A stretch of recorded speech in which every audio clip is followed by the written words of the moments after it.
Assessment boy. Sup guys? So assessment kami ngayon wherein magdi-disassemble kami and assembling ng injection pump, pati na rin identification of parts. Magpapalit kami ng blue kasi hindi pwedeng maggawa ng hindi naka-shop shirt. Naka-t-shirt pa pala kami ng mayor namin dito guys. Mayor de, baka naman. Guys, ito yung injection pump ng diesel engine. Disassemble namin, then familiarization. Magre-recite kami ng mga parts. Re-recite namin kay Sir Kabi. Then i-assemble namin ng oras ng sir. At ayun, sinimulan ko na nga pala dito ang kalasin yung buong injection pump.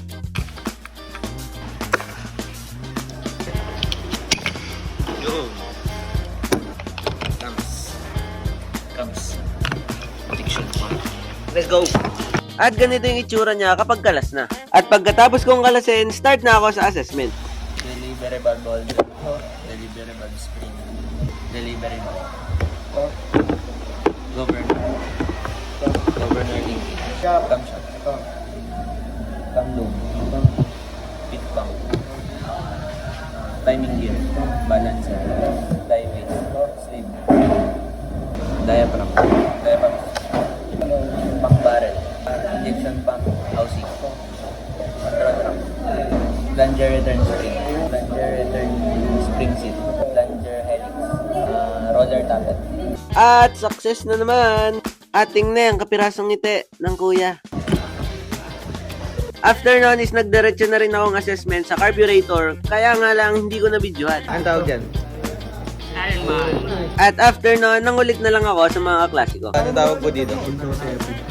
Governor to. Tsaka ito, governor linkage to. Eh ito, vice mayor. Ito po, ano to? Ewan ko dito, kapitan. Ano po yung malaking hawak niyo, kuya? Laruan? At syempre, hindi doon nagtatapos ang assessment kay Sir Kabi. Meron pa rin kaming one-on-one interview ng mga problem sa sasakyan. Isa na dito yung PDI or also known as pre-delivery inspection. Kasama din dito yung routine maintenance or daily inspection. Isa pa is yung regular maintenance or preventive maintenance schedule or PMS from 5,000 km check-up to 100 km check-up. At dahil umabot ka dito, kung hindi ka pa nakafollow sa akin, please follow, like, and share para updated ka sa buhay ko. Salamat ulit and God bless us all.